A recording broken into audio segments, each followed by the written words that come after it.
컬처 코드 클로테르 라파이유. 세상은 보이는 대로 돌아가지 않는다. 코드를 모르면 그 이유를 알 수 없다. 고객의 마음을 갖고 싶은 비즈니스맨이라면, 혹은 조직 구성원들의 헌신과 열정을 바라는 지도자라면 먼저 사람들의 마음을 들여다봐야 할 것이다. 이 책은 미국인의 보이지 않는 무의식적 배경에 대해 설명한다. 미국 남자와 미국 여자가 만나서 아이를 낳으면 미국 아이를 낳는다. 한국 남자와 한국 여자가 만나서 아이를 낳으면 한국 아이를 낳는 것과 같다. 국적만이 아니라 생각까지 그렇다는 말이다. 고유의 문화 속에서 성장할 것이기 때문이다. 인생에서 가장 중요한 사물의 의미를 각인하는 시기는 7세까지라고 한다. 미국의 어린이는 미국이라는 환경에서, 한국의 어린이는 한국이라는 환경에서 가장 활발한 학습 기간을 보낸다. 그리고 이 학습 기간에 형성된 구조가 잠재의식을 지배하게 된다. 그리하여 문화가 다르면 생각도 다르다. 생각이 다르면 동일한 사물에도 다르게 반응한다. 감정은 학습의 결과인 셈이다. 우리들 행동의 배후에 있는 참된 의미를 찾아내는 열쇠는 구조를 이해하는 데 있다. 어떤 사람의 행동을 이해하려면 그 사람이 하는 말의 내용보다는 구조를 살펴보아야 한다는 것, 그것이 바로 이 책의 주제다. 이 책에서 말하는 코드는 우리가 속한 문화를 통해 일정한 대상에 부여하는 무의식적인 의미다. 땅콩 버터는 미국인들에게 특별한 의미를 갖는다. 그러나 프랑스에서는 그저 또 하나의 식품일 뿐이다. 반면 치즈가 프랑스인에게 갖는 의미는 각별하다. 우리에게는 김장 때 먹던 김치소가, 어머니가 끓여주시던 콩나물국이, 한밤중에 목이 말라 열어봤던 냉장고에 있던 고등어가 바로 그런 특별한 의미를 가질 것이다. 이 책은 비만과 건강에서부터 돈과 쇼핑 등의 주제에 대해 미국인의 무의식에 담긴 원형적 지향성을 파악하여 그들이 왜 그런 선택을 하는지 설명한다. 1990년대 말에 저자는 크라이슬러의 의뢰로 지프 랭글러에 관한 작업을 맡게 되었을 때 그는 많은 사람들에게 지프에 관한 최초의 기억을 말해줄 것을 요청했다. 그리고 많은 사람들이 미국 서부 지역이나 드넓은 평원을 이야기했다.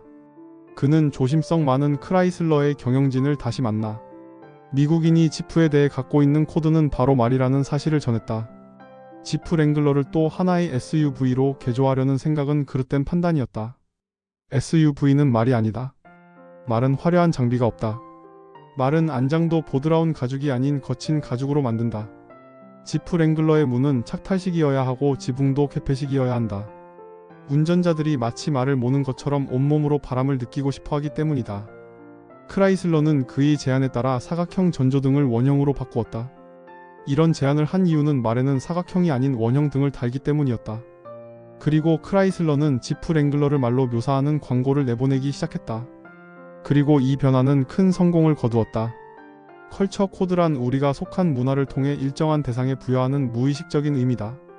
지프에 대한 미국인의 경험이 프랑스인이나 독일인의 경험과 다른 까닭은 여러 문화들이 서로 다르게 진화했기 때문이다.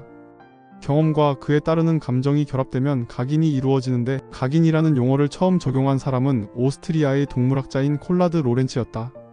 일단 하나의 각인이 이루어지면 그것은 우리의 사고 과정을 강하게 규정하고 미래의 행동을 만들어낸다.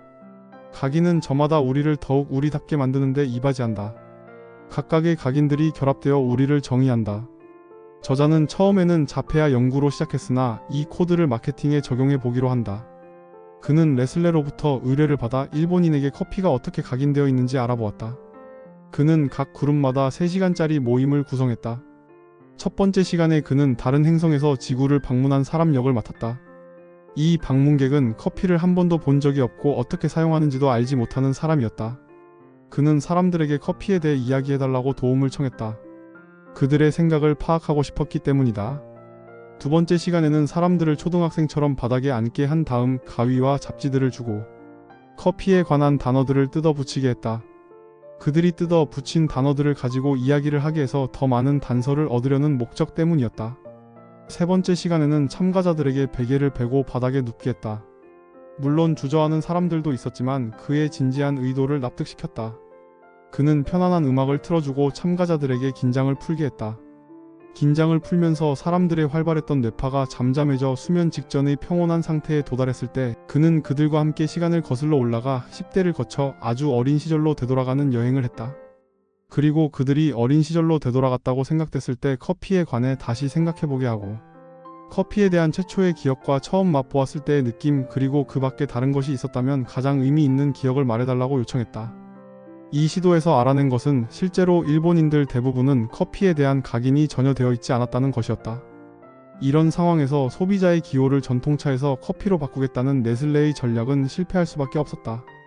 감정적인 반향이 이처럼 약하다면 일본 문화에서 커피는 전통차의 경쟁 상대가 되지 못할 게 뻔했다. 따라서 일본 시장에서 성공하려면 처음부터 시작해야만 했다. 그것은 커피에 의미를 부여하고 커피를 각인시키는 작업이었다. 전 세계 인류는 공통적인 인간성을 지니고 있음에도 서로 다르다. 코드는 사람들이 어떻게 다른가를 이해하는 방법을 제시해준다. 비만에 대한 미국인의 코드. 비만에 대한 미국인의 코드는 도피이다. 엘 고어는 미국의 대통령이 되지는 못했지만 이러한 코드를 제대로 보여주는 시각적 모델 역할을 했다. 고어가 대통령 선거에 패배하고 나서 정신적 타격으로 인해 2에서 3개월 동안 모습을 드러내지 않은 것은 이해할 만한 일이다.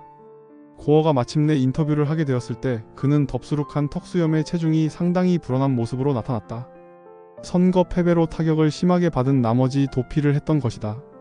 그런데 흥미로운 것은 최근에 그가 기자회견을 열어 새로운 유선, 텔레비전 방송국 설립을 발표했을 때 단정하고 날씬한 모습을 보여주었다는 사실이다. 새로운 목표를 세우면서 다시 돌아온 것이다. 감당하기 힘들 때 무의식적으로 도피한다.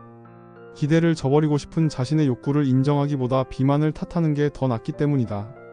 비만해지는 것은 생존 경쟁을 피하고 싸우지 않고도 강한 개성을 얻고 적극적인 태도에서 수동적인 태도로 돌아서기 위해 무의식이 가장 일반적으로 이용하는 방법이다. 음식에 대한 미국인의 코드. 음식의 맛과 감촉, 풍미에 대해 이야기한 사람이 한 명이라면 쾌락보다는 단지 필요하기 때문에 음식을 먹고 배를 채우는 행위를 이야기한 사람은 20명이나 되었다. 이러한 답변들을 통해 뚜렷하게 드러난 메시지는 몸은 기계이며 음식의 기능은 그 기계를 계속 돌아가게 하는 데 있다는 것이었다. 음식에 대한 미국인의 코드는 연료이다. 미국인들이 음식을 다 먹고 나서 배가 찼다고 말하는 까닭은 무의식적으로 음식 먹는 것을 연료 공급으로 생각하기 때문이다. 그들의 사명은 자신의 연료통을 가득 채우는 일이므로 그 일이 완료되면 임무를 완수했다고 알리는 것이다. 맛이나 영양가에 관해 어떻게 느끼든 패스트푸드는 확실히 음식에 대한 미국인의 코드와 맞는다. 패스트푸드점은 사람들의 배를 빨리 채워준다. 음식을 기다릴 필요도 없고 연료가 채워지면 계속 다른 일을 하러 갈 수 있다.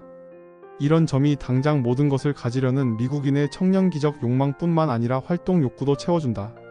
이러한 코드는 식품 산업에 종사하는 모든 기업에 절호의 기회를 제공해준다.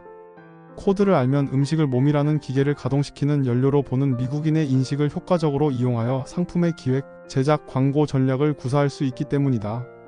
몸이라는 기계를 시간에 따라 여러가지 목적으로 사용한다는 점과 여러가지 영양소와 비타민이 특정한 기능을 수행하는 데 도움이 된다는 사실을 감안하면 정력에는 비타민 B, 두뇌 기능에는 건강한 지방, 긴장 완화에는 마그네슘 등 어떤 식품을 특정한 활동을 위한 연료로 포장해서 시장에 내놓는 것은 코드에 확실히 부합한다고 할 수 있다. 예를 들면 하루를 시작할 수 있게 해주는 한 가지 처방이 담긴 시리얼, 스포츠 훈련에 앞서 먹을 수 있는 음식, 숙제를 하기 전에 간식으로 먹을 수 있는 식품 등으로 포장해서 광고할 수 있을 것이다. 쇼핑에 대한 미국인의 코드. 쇼핑에 대한 미국인의 코드는 세상과의 재결합이다. 미국인 고객에게 구매하기 편리하다는 점을 강조하는 것은 쇼핑에 대한 코드와 맞지 않는다. 상점을 쉽게 출입할 수 있다고 선전하는 것은 대내피질 수준에서는 타당한 것처럼 보이지만 미국인의 코드와는 정면으로 배치된다. 고객들에게 신속한 쇼핑이 가능하다고 선전하는 것은 32초짜리 마사지나 반쪽짜리 초콜릿을 판매하려는 시도와 흡사하다. 사치품에 대한 미국인의 코드. 사치품에 대한 미국인의 코드는 군대 계급장이다. 미국에는 귀족 계급이 없다. 사회적으로 지위를 나타내는 칭호도 없다. 귀족 제도는 예나 지금이나 미국적인 방식이 아니다. 그러나 미국에는 대단히 강한 근면성과 성공하려는 치열한 열정이 있으며 청년기적 문화의 특성으로 사람들에게 자신이 이룬 것을 알리고자 하는 강렬한 욕구가 있다. 그러므로 미국 사회에서 계급을 나타내는 방법은 사치품을 소유하는 것이다. 미국인들은 무의식적으로 훌륭한 사람이 성공하며 그 성공은 하나님이 주는 선물이라고 생각한다. 성공은 하나님에게 사랑을 받았다는 증거다. 창조주로부터 이러한 인정을 받은 사람은 그에 합당한 대우도 받기를 원한다. 서비스는 사치품의 중요한 요소다. 이 또한 군대와 연관이 있다. 군대 장교는 하급 병사들이 지니지 못한 일정한 특권을 지니고 있다. 그는 장교식당을 출입할 수 있고 병사들의 경례를 받는다. 마찬가지로 민간인 세계에서도 높은 지위에 도달한 사람은 일반인이 이용할 수 없는 특권과 서비스를 기대한다. 미국인들이 하는 행동의 배경에는 이런 컬처 코드가 숨어 있었다. 가장 강력한 국가이며 우리에게 너무나 중요한 국가인 미국과 미국인을 바라보는데 도움이 될 수 있는 좋은 책이라 생각한다. 미국의 한정된 책이지만 여러 나라 버전으로 나왔으면 좋겠다는 생각을 했다. 읽어보시길 추천드린다.